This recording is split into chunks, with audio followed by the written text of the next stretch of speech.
ਤਤ ਗੁਰਮਤਿ ਕਰਮ ਸਰਬੋਤਮ।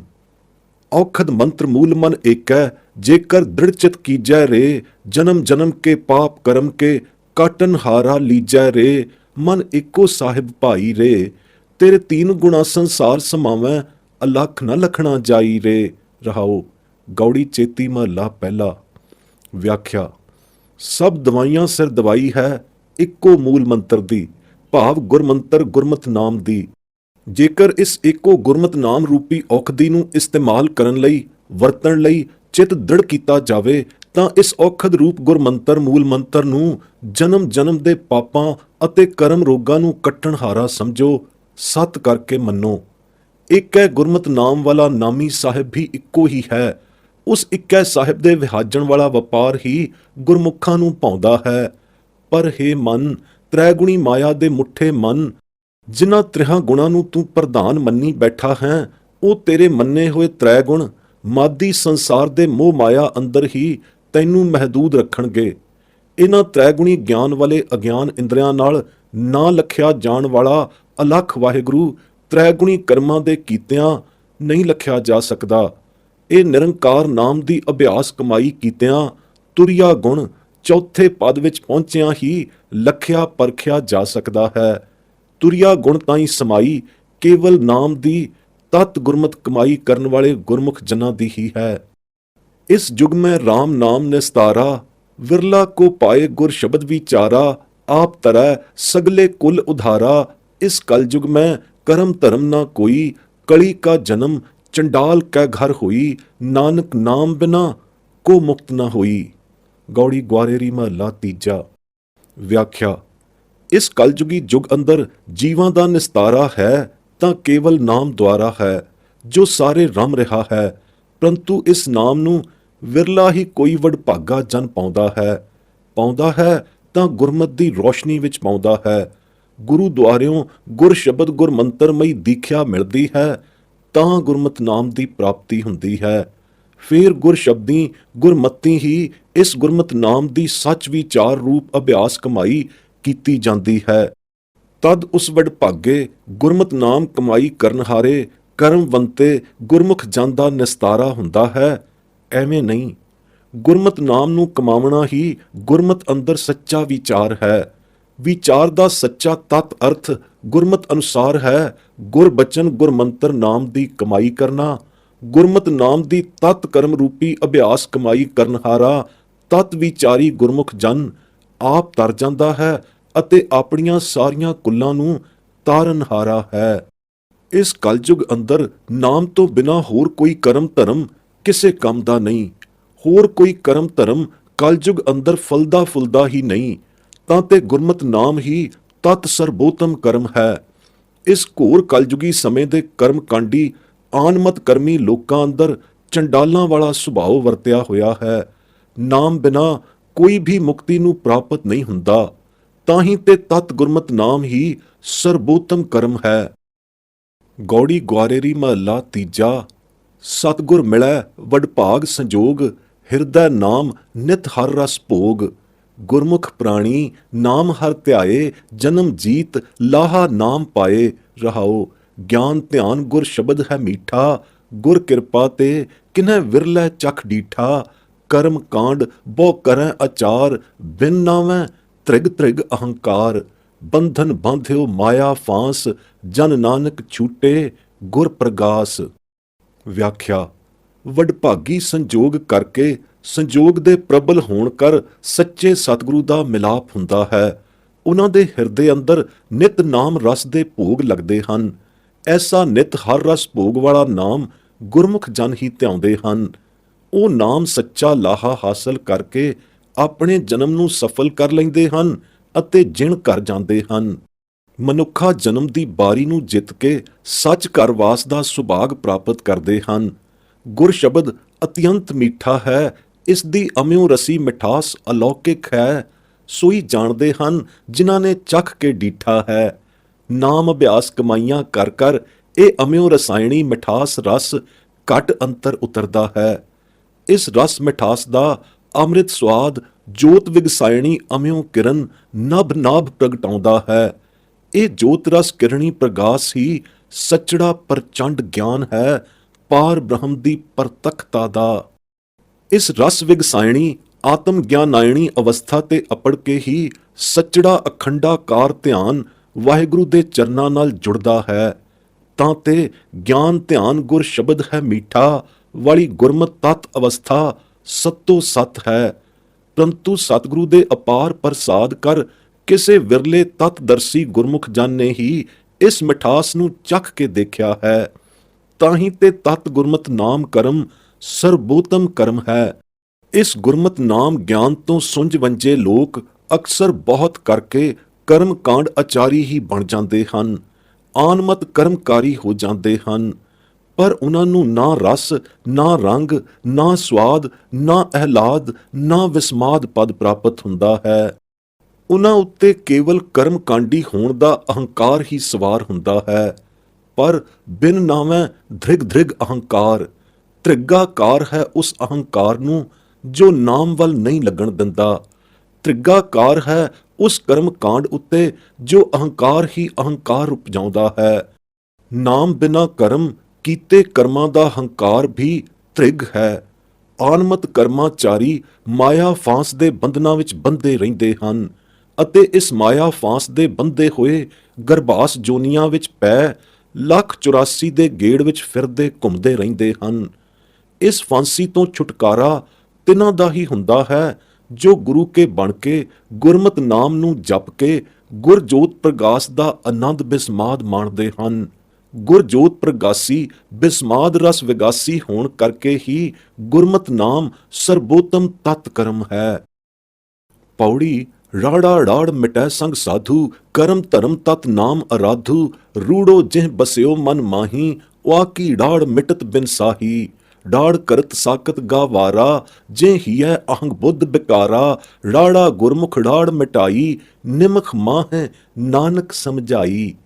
ਗੌੜੀ 52 ਅੱਖਰੀ ਮਹੱਲਾ ਪੰਜਵਾਂ। ਵਿਆਖਿਆ। ਸਾਰਾ ਜੱਗ ਦੁਬਿਧਾਮਈ ਰਿਹਾੜਾਂ ਝਗੜਿਆਂ ਟੰਟਿਆਂ ਵਿੱਚ ਹੀ ਰੁੱਝਿਆ ਤੇ ਰੁੜਿਆ ਰਹਿੰਦਾ ਹੈ। ਇਹ ਰਿਹਾੜ ਮਿਟਦੀ ਹੈ ਤਾਂ ਕੇਵਲ ਗੁਰੂ ਨਾਨਕ ਸਦਾ ਸਾਧੂ ਦੀ ਸੰਗਤ ਕਰਕੇ ਹੀ ਮਿਟਦੀ ਹੈ। ਗੁਰੂ ਨਾਨਕ ਸਾਹਿਬ ਦੇ ਘਰ ਦੀ ਸਾਧ ਸੰਗਤ ਦੇ ਆਸਰੇ ਹੀ ਮਿਟਦੀ ਹੈ।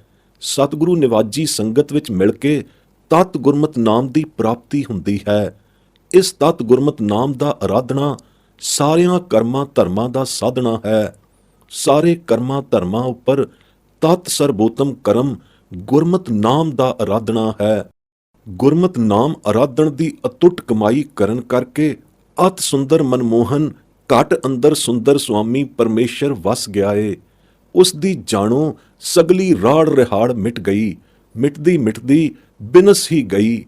ਨਾਮੋ ਸਖਣੇ ਸਾਕਤ ਗਵਾਰ ਲੋਕਾਂ ਦੀ ਸਾਰੀ ਅਵਰਦਾ ਰਗੜਿਆਂ ਝਗੜਿਆਂ ਵਿੱਚ ਹੀ ਗੁਜ਼ਰਦੀ ਹੈ, ਕਿਉਂਕਿ ਉਹਨਾਂ ਦੇ ਹੀਰੇ ਅੰਦਰ ਅਹਨਿਸ ਅਹੰਗ ਬੁੱਧ ਮਤਸਰੀ ਬਿਕਾਰ ਹੀ ਬਸੇ ਰਹਿੰਦੇ ਹਨ।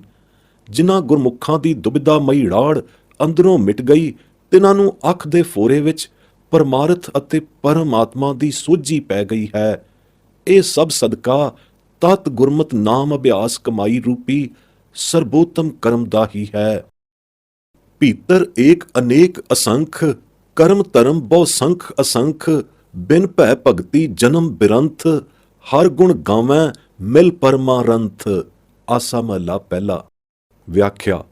ਸ੍ਰਿਸ਼ਟੀ ਦੇ ਜੀ ਜਨਤਾਂ ਅਨੇਕਾਂ ਅਸੰਖਾਂ ਅਣਗਿਣਤ ਗਿਣਤੀ ਵਿੱਚ ਹਨ, ਪਰ ਸਿਰਜਣਹਾਰ ਪਰਮਾਤਮਾ ਇੱਕੋ ਹੀ ਹੈ ਜੋ ਸਭਨਾਂ ਦੇ ਘਟਾਂ ਭੀਤਰ ਬਿਰਾਜਮਾਨ ਹੈ। ਇਹਨਾਂ ਅਨੇਕ ਅਸੰਖ ਜੀਵਾਂ ਦੇ ਕਰਮ ਧਰਮ ਵੀ ਬਹੁਤ ਬਹੁ ਭਾਂਤੀ ਅਸੰਖਾਂ ਕਰੋੜਾਂ ਪ੍ਰਕਾਰਾਂ ਦੇ ਹਨ, ਪਰ ਇਹਨਾਂ ਅਸੰਖ ਕਰੋੜੀ ਕਰਮ ਕਰਨ ਹਾਰਿਆਂ ਦੇ ਜਨਮ ਬਿਨਾਂ ਭੈ ਭਗਤੀ ਤੋਂ ਬਿਰਥੇ ਹੀ ਜਾਂਦੇ ਹਨ। ਭੈ ਭਗਤੀ ਵਾਲੇ ਕਰਮ ਕਰਨਹਾਰਾ ਜੀਵਨ ਜਨਮ ਹੀ ਸਕਾਰਥੀ ਜੀਵਨ ਜਨਮ ਹੈ। ਪਰਸਪਰ ਮਿਲ ਕੇ ਗੁਰਬਾਣੀ ਮਈ ਵਾਹਿਗੁਰੂ ਦੇ ਗੁਣ ਗਾਵਣਾ ਹੀ ਸੱਚਾ ਪਰਮਾਰਥੀ ਕਰਮ ਹੈ। ਇਹ ਸਰਬੋਤਮ ਪਰਮਾਰਥੀ ਤਤ ਗੁਰਮਤਿ ਕਰਮ ਹੀ ਲੇਖੇ ਪੈਂਦਾ ਹੈ। ਇਉਂ ਇਸ ਤਰ੍ਹਾਂ ਪਰਮਾਰਥਮਈ ਸਿਫਤ ਸਲਾਹਤੀ ਕਰਮ ਕਰਕੇ ਹੀ ਪਰਮਾਤਮਾ ਨਾਲ ਮਿਲੀਦਾ ਹੈ। ਜਹਾਂ ਨਾਮ ਮਿਲੈ ਤਹ ਜਾਉ ਗੁਰ ਪ੍ਰਸਾਦੀ ਕਰਮ ਕਮਾਉ ਨਾਮੇ ਰਾਤਾ ਹਰ ਗੁਣ ਗਾਉ। ਆਸਾ ਮਹੱਲਾ ਪਹਿਲਾ। ਤਤ ਪਰਮਾਰਥ ਜਗਿਆਸਾ ਦੇ ਸਰਬੋਤਮ ਬੰਦੀ ਤਿੱਥੇ ਹੀ ਜਾਂਦੇ ਹਨ ਅਤੇ ਤਿੱਥੇ ਜਾਏ ਬਹਿੰਦੇ ਹਨ ਜਿੱਥੇ ਨਾਮ ਮਿਲਣ ਦੀ ਝਲਕ ਪੈਂਦੀ ਹੈ। ਨਾਮ ਮਿਲਣ ਦੀ ਝਲਕ ਪੈਂਦੀ ਹੈ ਕੇਵਲ ਗੁਰਸੰਗਤਾਂ ਵਿਖੇ। ਤਾਂ ਉਹ ਉੱਤਮ ਮੁਤਲਾਸ਼ੀ ਤਿਤ ਜਾਏ ਬਹੁ ਸਤ ਸੰਗਤੀ ਜਿੱਥੈ ਹਰ ਕਾ ਹਰ ਨਾਮ ਬਿਲੋਈਐ। ਗੁਰਵਾਕ ਦੀ ਅਨੁਸਾਰਤਾ ਪਰਾਇਣ ਹੁੰਦੇ ਹੋਏ ਗੁਰੂ ਘਰ ਗੁਰੂ ਨਾਨਕ ਦੇ ਘਰ ਆ ਕੇ ਹੀ ਸੱਚੇ ਨਾਮ ਦੇ ਢੁੰਡਾਊ ਬਣਦੇ ਹਨ। ਵੱਡੇ ਭਾਗਾਂ ਕਰ ਹੀ ਤਿਨਾਂ ਨੂੰ ਇਸ ਘਰ ਦੀ ਦੱਸ ਪੈਂਦੀ ਹੈ ਅਤੇ ਸੱਚ ਨਾਮ ਘਰਾਣੇ ਦੀ ਖਬਰ ਲੱਗਦੀ ਹੈ। ਤਿੱਥੈ ਉਹਨਾਂ ਦੀ ਪੂਰਨ ਅਧਿਕਾਰਤਾ ਦੀ ਪਰਖ ਅਨੁਸਾਰ ਗੁਰਪ੍ਰਸਾਦੀ ਨਾਮ ਦੀ ਉੱਤਮ ਦਾਤ ਮਿਲਦੀ ਹੈ। ਗੁਰਪ੍ਰਸਾਦੀ ਹੀ ਉਹ ਨਾਮ ਅਭਿਆਸ ਦੀ ਕਮਾਈ ਰੂਪੀ ਸਰਬੋਤਮ ਕਰਮ ਕਮਾਉਣ ਵਿੱਚ ਆਹਰਤ ਹੁੰਦੇ ਹਨ ਅਤੇ ਇਸ ਆਹਰੇ ਲੱਗਿਆਂ ਉਹ ਐਸੇ ਮਾਹਰ ਹੋ ਜਾਂਦੇ ਹਨ ਕਿ ਨਾਮ ਦੇ ਰੰਗਾਂ ਵਿੱਚ ਹੀ ਰੰਗੇ ਜਾਂਦੇ ਹਨ। ਕਿਉਂਕਿ ਨਾਮ ਦੀ ਖਾਸ ਖਾਸੀਅਤ ਇਹ ਹੈ ਕਿ ਜੋ ਕੋਈ ਉੱਤਮ ਪਰਮਾਰਥ ਜਗਿਆਸੂ ਨਾਮ ਅਭਿਆਸ ਗੁਰਪ੍ਰਸਾਦੀ ਨਾਮ ਦੀਆਂ ਕਮਾਈਆਂ ਕਰਨ ਲੱਗ ਪੈਂਦਾ ਹੈ, ਉਸ ਉੱਪਰ ਨਾਮ ਦੀ ਪਾਰਸ ਕਲਾ ਵਰਤ ਜਾਂਦੀ ਹੈ ਤੇ ਉਹ ਨਾਮ ਦੇ ਰੰਗਾਂ ਵਿੱਚ ਰੰਗਿਆ ਜਾਂਦਾ ਹੈ। ਇਸ ਤੋਂ ਵੀ ਅਧਿਕ ਸਰਬੋਤਮਤਾ ਵਾਲੇ ਕਰਮ ਕਰਨ ਦਾ ਪ੍ਰੇਮ ਟੇਵੀ ਸੁਭਾਅ ਉਸ ਦਾ ਇਹ ਹੋ ਜਾਂਦਾ ਹੈ ਕਿ ਉਹ ਨਾਮ ਦੇ ਰੰਗਾਂ ਵਿੱਚ ਰੱਤਾ ਹੋਇਆ ਵਾਹਿਗੁਰੂ ਦੇ ਗੁਰਬਾਣੀਮਈ ਗੁਣਾਨਵਾਦ ਕਰਨ ਲੱਗ ਜਾਂਦਾ ਹੈ। ਹਰ ਗੁਣ ਗਾਵਣਾ, ਪ੍ਰੇਮ ਰੰਗਾਂ ਦੇ ਕੀਰਤਨ ਵਿੱਚ ਮਹਿਵ ਹੋਣਾ ਉਸ ਦਾ ਸਰਬੋਤਮੀ ਸੁਭਾਅ ਹੋ ਜਾਂਦਾ ਹੈ। ਕੀਰਤਨ ਰੰਗਾਂ ਵਿੱਚ ਨਾਮ ਅਭਿਆਸਤਾ ਦੀ ਤਤ ਸਰਬੋਤਮੀ ਕਰਮ ਕਮਾਈ ਹੋਰ ਤੋਂ ਹੋਰ ਅਸਚਰਜ ਰੰਗਾਂ ਵਿੱਚ ਹੋਣ ਲੱਗ ਪੈਂਦੀ ਹੈ ਅਤੇ ਅਤ ਅਸਚਰਜ ਰੰਗਾਂ ਵਿੱਚ ਕੀਰਤਨ ਕਰਨ ਦੀ ਨਦਰ ਮਿਹਰ ਉਸ ਉੱਤੇ ਨਦਰੀ ਗੁਰੂ ਕਰਤਾਰ ਦੇ ਦਰਬਾਰੋਂ ਨਛਾਵਰ ਹੋ ਜਾਂਦੀ ਹੈ। ਅਜਿਹੇ ਸਰਬੋਤਮ ਕਰਮ ਦੇ ਮੁਕਾਬਲੇ ਹੋਰ ਕਰਮ ਕੀ ਹੈਸੀਅਤ ਰੱਖਦੇ ਹਨ? ਕੁਛ ਵੀ ਨਹੀਂ। ਮਾਈ ਮੇਰੇ ਮਨ ਕੀ ਪ੍ਰੀਤ, ਇਹੀ ਕਰਮ ਧਰਮ ਜਪ ਇਹੀ, ਰਾਮ ਨਾਮ ਨਿਰਮਲ ਹੈ ਰੀਤ। ਰਹਾਓ। ਟੋਡੀ ਮਹੱਲਾ ਪੰਜਵਾਂ। ਤਤ ਭਾਵ ਵਾਹਿਗੁਰੂ ਦੇ ਨਾਮ ਦੀ ਪ੍ਰੇਮ ਅਭਿਆਸ ਕਰਮਨੀ ਪ੍ਰੀਤ ਆਨ ਸਾਰੇ ਕਰਮਾਂ ਧਰਮਾਂ ਨਾਲੋਂ ਉੱਤਮ ਕਰਮ ਰੀਤੀ ਹੈ। ਜੋ ਇਸ ਉੱਤਮ ਕਰਮ ਰੀਤੀ ਵਾਲੇ ਪ੍ਰੇਮ ਗੀਧੇ ਨਾਮ ਅਭਿਆਸ ਵਿੱਚ ਲੱਗ ਗਏ ਹਨ, ਉਹਨਾਂ ਨੂੰ ਹੋਰ ਕਰਮ ਕਰਨਾ ਕੋਈ ਸੁਝਦਾ ਹੀ ਨਹੀਂ, ਨਾ ਹੀ ਉਹਨਾਂ ਨੂੰ ਹੋਰ ਆਨਮਤ ਕਰਮ ਕਰਨ ਦੀ ਲੋੜ ਹੈ। ਉਹਨਾਂ ਲਈ ਤਾਂ ਗੁਰਮਤ ਨਾਮ ਦਾ ਅਭਿਆਸ ਕਰੀ ਜਾਣਾ ਹੀ ਅਤ ਨਿਰਮਲ ਅਤ ਉੱਤਮ ਕਰਮ ਰੀਤ ਹੈ। ਬਸ ਇਹੀ ਗੁਰਮਤ ਨਾਮ ਅਭਿਆਸ ਹੀ ਉਹਨਾਂ ਦਾ ਸਰਬੋਤਮ ਕਰਮ ਹੈ ਤੇ ਇਹੀ ਉਹਨਾਂ ਦਾ ਧਰਮ ਹੈ। ਇਹੀ ਉਹਨਾਂ ਦਾ ਜਪ ਹੈ ਤੇ ਇਹੀ ਤਪ ਹੈ। ਤਤ ਸਰਬੋਤਮਤਾ ਤਿਨਾਂ ਨੇ ਗੁਰਮਤ ਨਾਮ ਅਭਿਆਸ ਕਰਮ ਅੰਦਰ ਹੀ ਲਖੀ ਹੈ ਅਤੇ ਹੈ ਵੀ ਇਹੀ ਅਸਲੀਅਤ। ਉਠਤ ਬੈਠਤ ਜਪੋ ਨਾਮ, ਇਹੋ ਕਰਮ ਕਮਾਵੋ। ਬਿਲਾਵਲ ਮਹੱਲਾ ਪੰਜਵਾਂ। ਕਰਮਾਂ ਸਿਰ ਕਰਮ ਸਰਬੋਤਮ ਕਰਮ ਇਹੀ ਹੈ ਕਿ ਉੱਠਦਿਆਂ ਬਹਿੰਦਿਆਂ ਨਾਮ ਹੀ ਜਪੀ ਜਾਈਏ। ਗੁਰਮਤ ਅੰਦਰ ਏਦੂ ਉੱਪਰ ਅਤੇ ਏਦੂ ਸ੍ਰੇਸ਼ਟ ਹੋਰ ਕੋਈ ਕਰਮ ਨਹੀਂ। ਸਾਚੀ ਕੀਰਤ ਸਾਚੀ ਬਾਣੀ, ਹੋਰ ਨਾ ਦੀਸੈ ਬੇਦ ਪੁਰਾਣੀ। ਪੂੰਜੀ ਸਾਚ ਸੱਚੇ ਗੁਣ ਗਾਵਾਂ, ਮੈਂ ਧਰ ਹੋਰ ਨਾ ਕਾਈ ਹੈ। ਮਾਰੂ ਮਹੱਲਾ ਪਹਿਲਾ। ਵਿਆਖਿਆ। ਸੱਚੀ ਕੀਰਤ ਰੂਪੀ ਸਿਫਤ ਸਲਾਹ ਗੁਰਬਾਣੀ ਅੰਦਰ ਹੀ ਵਿਦਮਾਨ ਹੈ, ਹੋਰ ਕਿਤੇ ਵੀ ਇਹ ਨਹੀਂ ਦਿਸਦੀ, ਨਾ ਵੇਦਾਂ ਵਿੱਚ, ਨਾ ਪੁਰਾਣਾਂ ਵਿੱਚ, ਨਾ ਹੋਰ ਮਤ ਮਤਾਣਾ ਵਿੱਚ। ਇਹ ਗੁਰਬਾਣੀ ਹੀ ਨਾਮ ਸਿਫਤ ਸਲਾਹ ਦੀ ਸੱਚੀ ਪੂੰਜੀ ਹੈ। ਨਾਮ ਹੀ ਸਾਚ ਸਤ ਪਦਾਰਥ ਹੈ। ਤਾਂ ਤੇ ਸਮਗਰ ਗੁਰਬਾਣੀ ਸੱਚੇ ਨਾਮ ਦੀ ਹੀ ਸਿਫਤ ਸਲਾਹ ਰੂਪੀ ਕੀਰਤੀ ਹੈ। ਤਾਂ ਤੇ ਗੁਰਬਾਣੀ ਅੰਦਰ ਵਿਦਤਾਏ ਸੱਚੇ ਗੁਣ ਗਾਉਣਾ ਹੀ ਸਰਬੋਤਮ ਸਭ ਤੋਂ ਸ੍ਰੇਸ਼ਟ ਕਰਮ ਹੈ। ਤਾਂ ਤੇ ਗੁਰਮਤ ਵਿਦਤਾਏ ਕਰਮ ਦੇ ਤੁਲ ਹੋਰ ਕੋਈ ਕਰਮ ਨਹੀਂ। ਗੁਰਸਿੱਖਾਂ ਗੁਰਮਤ ਕਰਮ ਧਰਮੀਆਂ ਦਾ ਤਾਂ ਆਸਰਾ ਧਰ ਠਿਕਾਣਾ ਹੀ ਸਿਫਤ ਸਲਾਹ ਹਰ ਕੀਰਤਨ ਹੈ, ਜੋ ਕੇਵਲ ਗੁਰਬਾਣੀ ਅੰਦਰ ਹੀ ਦਰਸਾਇਆ ਗਿਆ ਹੈ। ਰਾਜੇ ਧਰਮ ਕਰੈ ਪਰ ਥਾਏ, ਆਸਾ ਬੰਧੇ ਦਾਨ ਕਰਾਏ। ਰਾਮ ਨਾਮ ਬਿਨ ਮੁਕਤ ਨ ਹੋਈ, ਥਾਕੇ ਕਰਮ ਕਮਾਈ ਹੈ। ਕਰਮ ਧਰਮ ਕਰ ਮੁਕਤ ਮੰਗਾਹੀ, ਮੁਕਤ ਪਦਾਰਥ ਸ਼ਬਦ ਸਲਾਹੀ। ਬਿਨ ਗੁਰ ਸ਼ਬਦੈ ਮੁਕਤ ਨ ਹੋਈ, परपंच कर भरमाई है। माया ममता छोड़ी ना जाई, से छूटे सचकार कमाई। अहनस भगत रते विचारी, ठाकुर स्यों बन आई है। एक जप तप कर कर तीरथ नावैं, ज्यों तुध भावै तिवें चलावैं। हठ निग्रह अपतीज न भीजै, बिन हरगुर किन पत पाई है। मारू महला पहला। व्याख्या। गुरमतों हीणे आनमती कर्म कांड अहंगमती राजे ਧਰਮ ਤਾਂ ਕਰਦੇ ਹਨ, ਪਰ ਸਵਾਰਥ ਹਿੱਤ ਆਪਣੀ ਕਿਸੇ ਗਰਜ਼ ਨੂੰ ਮੁੱਖ ਰੱਖ ਕੇ ਕਰਦੇ ਹਨ। ਦਾਨ ਕਰਦੇ ਹਨ ਤਾਂ ਆਸਾ ਬੰਧੂ ਹੋ ਕੇ ਕਰਦੇ ਹਨ। ਕਿਸੇ ਆਸਾ ਮਨੋਰਥਮਈ ਤ੍ਰਿਸ਼ਨਾ ਨੂੰ ਮੁੱਖ ਰੱਖ ਕੇ ਦਾਨ ਕਰਦੇ ਹਨ ਕਿ ਦਿੱਤੇ ਦਾਨ ਦੇ ਬਦਲੇ ਬਹੁਤਾ ਹੋਰ ਕੁਝ ਮਿਲੇ। ਤਿਨਾਂ ਨੂੰ ਸੱਚੜਾ ਮੁਕਤ ਪਦਾਰਥ ਕਦੇ ਨਹੀਂ ਮਿਲਦਾ। ਇਹਨਾਂ ਆਨਮਤ ਕਰਮਾਂ ਦੇ ਕੀਤਿਆਂ ਮੁਕਤੀ ਨਹੀਂ ਮਿਲਦੀ। ਮੁਕਤੀ ਮਿਲਦੀ ਹੈ ਤਾਂ ਗੁਰਮਤ ਨਾਮ ਦੀ ਅਭਿਆਸ ਕਮਾਈ ਕੀਤਿਆਂ ਮਿਲਦੀ ਹੈ। ਨਾਮ ਅਭਿਆਸ ਦੇ ਸਰਬੋਤਮ ਕਰਮ ਬਿਨਾਂ ਮੁਕਤੀ ਨੂੰ ਪ੍ਰਾਪਤ ਨਹੀਂ ਹੁੰਦੇ। ਆਨਮਤ ਕਰਮ ਕਰਨ ਵਾਲੇ, ਅਜਿਹੇ ਆਨਮਤ ਕਰਮ ਕਰਨ ਵਾਲੇ ਬਥੇਰੇ ਕਰਮ ਕਰ ਕਰ ਥੱਕ ਹਾਰੇ ਹਨ। ਆਨਮਤੀ ਲੋਕ ਆਨਮਤ ਪਰਪੰਚ ਕਰਮ ਧਰਮ ਕਰਦੇ ਹਨ ਅਤੇ ਮੁਕਤੀ ਦੀ ਮੰਗ ਕਰਦੇ ਹਨ। ਇਉਂ ਇਹਨਾਂ ਆਨਮਤ ਪਰਪੰਚ ਕਰਮਾਂ ਧਰਮਾਂ ਵਾਲੇ ਮੰਗਤਿਆਂ ਨੂੰ ਕਦੇ ਮੁਕਤੀ ਨਹੀਂ ਮਿਲਦੀ। ਮੁਕਤੀਮਈ ਪਦਾਰਥ ਹੀ ਸਿਫਤ ਸਲਾਹ ਰੂਪੀ ਸ਼ਬਦ ਕਮਾਈ ਕੀਤਿਆਂ ਮਿਲਦਾ ਹੈ। ਗੁਰ ਸ਼ਬਦ, ਗੁਰਮੰਤਰ, ਗੁਰਮਤ ਨਾਮ ਦੀ ਕਮਾਈ ਕੀਤੇ ਬਿਨਾਂ ਮੁਕਤੀ ਕਦੰਤ ਨਹੀਂ ਮਿਲਦੀ। ਐਵੇਂ ਭੁੱਲੀ ਲੁਕਾਈ ਪਰਪੰਚ ਕਰਮ ਕਰ ਕਰ ਭਰਮ ਭੁਲਾਈ ਫਿਰਦੀ ਹੈ। ਇਹਨਾਂ ਆਨਮਤੀ ਪਰਪੰਚ ਕਰਮ ਕਰਨ ਹਾਰਿਆਂ ਤੋਂ ਮਾਇਆ ਮਮਤਾ ਛੱਡੀ ਨਹੀਂ ਜਾਂਦੀ। ਉਹ ਛੱਡਦੇ ਹਨ ਤਾਂ ਮਾਇਆ ਮਮਤਾ ਉਹਨਾਂ ਨੂੰ ਨਹੀਂ ਛੱਡਦੀ। ਇਸ ਤੋਂ ਉਹੀ ਛੁੱਟਦੇ ਹਨ, ਉਹੀ ਛੁੱਟ ਸਕਦੇ ਹਨ ਜਿਨ੍ਹਾਂ ਨੇ ਸ਼ਬਦ ਸਲਾਹ ਰੂਪੀ ਨਾਮ ਅਭਿਆਸ ਰੂਪੀ ਸੱਚੀ ਕਾਰ ਦੀ ਕਮਾਈ ਕੀਤੀ ਹੈ। ਸਿਫਤ ਸਲਾਹ ਰੂਪੀ ਸੱਚ ਨੂੰ ਕਮਾਇਆ ਕਰਮਾਇਆ ਹੈ। ਨਾਮ ਅਭਿਆਸ ਕਮਾਈ ਨੂੰ ਹੀ ਆਪਣੇ ਜੀਵਨ ਦਾ ਆਦਰਸ਼ ਬਣਾ ਕੇ ਕਮਾਇਆ ਹੈ। ਤਿੰਨਾਂ ਨੇ ਹੀ ਮਾਇਆ ਮਮਤਾ ਤੋਂ ਛੁਟਕਾਰਾ ਪਾਇਆ ਹੈ। ਅਜਿਹੀਆਂ ਲਗਾਤਾਰ ਦਿਨ ਰਹਿਣੀ ਅਭਿਆਸ ਕਮਾਈਆਂ ਕਰਨ ਵਾਲੇ ਹੀ ਸੱਚੇ ਸ਼ਬਦ ਵਿਚਾਰੀ, ਨਾਮ ਆਹਾਰੀ, ਨਾਮ ਕਰਮਾਰੀ ਹਨ। ਐਸੇ ਨਾਮ ਨਿਰੰਕਾਰੀ ਵਿਚਾਰੀ ਅਭਿਆਸਾਚਾਰੀ ਜਨ ਅਹਨਸ ਨਾਮ ਰੰਗਾਂ ਵਿੱਚ ਰੱਤੇ ਹੀ ਰਹਿੰਦੇ ਹਨ।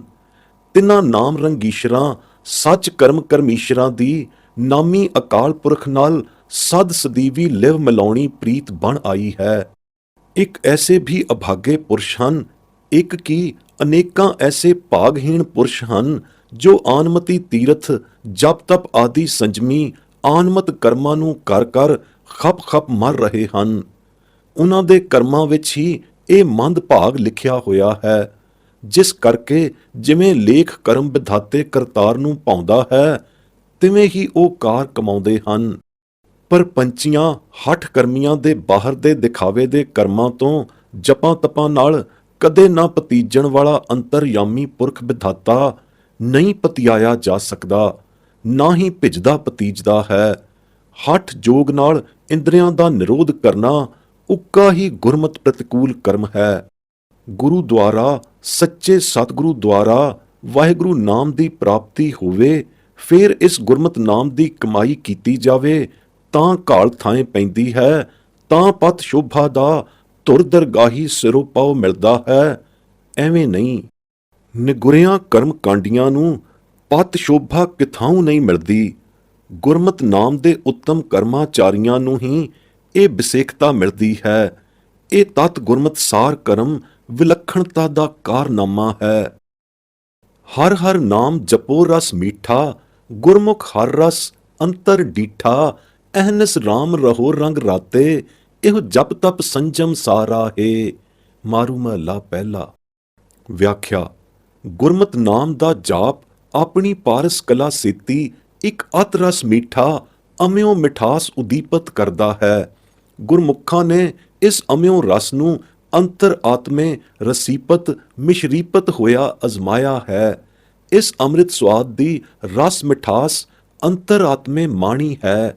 ਐਸੇ ਅੰਮ੍ਰਿਤ ਰਸ ਮਿਠਾਸ ਵਾਲੇ ਨਾਮ ਨੂੰ ਦਿਨ ਰਾਤ ਰੰਗਾਂ ਵਿੱਚ ਰਟਣਾ ਹੀ ਸਾਰ ਜਪ, ਸਾਰ ਤਪ ਅਤੇ ਸਾਰ ਸੰਜਮ ਕਰਮ ਕਮਾਈ ਹੈ। ਏਦੂ ਸਰਬੋਤਮ ਕਰਮ ਹੋਰ ਕੋਈ ਨਹੀਂ। ਗੁਰਮਤਿ ਨਾਮ ਅਭਿਆਸ ਕਮਾਈ ਰੂਪੀ ਕਰਮ ਦੀ ਇਹੀ ਵਿਸ਼ੇਸ਼ ਵਿਲੱਖਣਤਾ ਹੈ। ਸਿਮਰਿਤ ਸ਼ਾਸਤਰ ਪੜ੍ਹੈ ਪੁਰਾਣਾ, ਵਾਦ ਵਖਾਣੈ ਤਤ ਨ ਜਾਣਾ। ਵਿਣ ਗੁਰ ਪੂਰੇ ਤਤ ਨ ਪਾਈਐ, ਸਚ ਸੂਚੇ ਸਚ ਰਾਹਾ ਹੈ। ਮਾਰੂ ਮਹਲਾ ਪਹਿਲਾ। ਵਿਆਖਿਆ। ਆਨਮਤ ਅਵਲੰਬੀ ਲੋਕ ਸਿਮਰਤੀਆਂ ਸ਼ਾਸਤਰਾਂ ਅਤੇ ਪੁਰਾਣਾਂ ਨੂੰ ਪੜ੍ਹਦੇ ਹਨ, ਪਰ ਪੜ੍ਹ ਐਵੇਂ ਟੱਕਰਾਂ ਹੀ ਮਾਰਦੇ ਹਨ, ਕਿਉਂਕਿ ਇਹਨਾਂ ਵਿੱਚ ਧਰਿਆ ਕੁਛ ਨਹੀਂ ਪਿਆ। ਕਿਉਂਕਿ ਇਹਨਾਂ ਆਨਮਤ ਧਰਮ ਪੁਸਤਕਾਂ ਅੰਦਰ ਵਾਦਾਂ ਦਾ ਹੀ ਵਖਿਆਣ ਬਿਆਨ ਭਰਿਆ ਪਿਆ ਹੈ। ਇਹ ਸਿਮਰਿਤ ਸ਼ਾਸਤਰ ਪੁਰਾਣ ਵਾਦ ਹੀ ਵਖਾਣਦੇ ਹਨ। ਇਹਨਾਂ ਨੂੰ ਪੜ੍ਹਨਹਾਰੇ ਵੀ ਵਾਦ ਵਿਵਾਦ ਦੀ ਚਰਚਾ ਕਰਨੀ ਹੀ ਸਿੱਖਦੇ ਹਨ। ਤਤ ਇਹਨਾਂ ਦੇ ਪੱਲੇ ਨਹੀਂ ਪੈਂਦਾ। ਪੱਲੇ ਤਾਂ ਤਦ ਪਵੇ ਜੇ ਇਹਨਾਂ ਪੁਸਤਕਾਂ ਅੰਦਰ ਹੀ ਤਤ ਵਖਾਣਿਆ ਹੋਇਆ ਹੋਵੇ। ਇਹ ਆਨਮਤ ਧਰਮ ਪੁਸਤਕ ਤਾਂ ਤਤ ਵਸਤੂ ਦੀ ਸਾਰ ਨਹੀਂ ਜਾਣਦੇ।